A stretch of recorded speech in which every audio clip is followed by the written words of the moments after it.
Video of biological classification.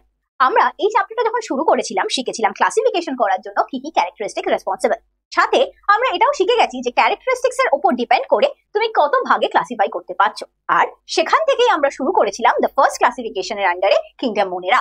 এই kingdom মোনেরাতে আমরা you ব্যাকটেরিয়াকে নিয়ে ডিসকাস করছিলাম, শিখে গেছিলাম ইউ ব্যাকটেরিয়া সেল ওয়ালের ক্যারেক্টারিস্টিক্স। এখানে আমরা যা পড়বো সেটা হচ্ছে মোড অফ নিউট্রিশন। জানো, আমি যখন এই ব্যাকটেরিয়ার মোড অফ নিউট্রিশনের কথা বলছি তুমি বলবে দে আর অটোট্রফিক। আর অটোট্রফিক মানে আমরা তো তা জানি না। অটোট্রফিক মানে হচ্ছে যারা নিজের খাবার নিজে সিনথেসাইজ করতে পারে। আচ্ছা ধরো এটা তো আমরা জানি অটোট্রফ মানে কি। তোমাকে যদি বলি একটা ব্যাকটেরিয়া প্লান্টের চেয়ে অনেকটা বেশি অ্যাডভান্স, তুমি বলবে এ আবার কি বলছে ম্যাম। হ্যাঁ গো অ্যাডভান্সড। কেন জানো? কারণ গাছ যখনই কনসিডার করো ওরা তো ফটোসিনথেসাইজ করতে পারে, মানে লাইটের প্রেজেন্সে নিজের খাবার বানায়। এই ব্যাকটেরিয়াগুলোর এত স্পেশাল ফিচার্স আছে যে ওরা লাইটের প্রেজেন্সে বানাতেও পারে, ইভেন এরা নর্মাল কেমিক্যালের প্রেজেন্সে বানাতে পারে। তাই তুমি কি বলবে? আমার এই অটোট্রফিক ব্যাকটেরিয়াকে আমি দুটো ভাগে ভাগ করব। তারা কে কে? চলো দেখে নিই অটোট্রফিক ব্যাকটেরিয়াকে কিভাবে ভাগ করা যায়। Autotrophic bacteria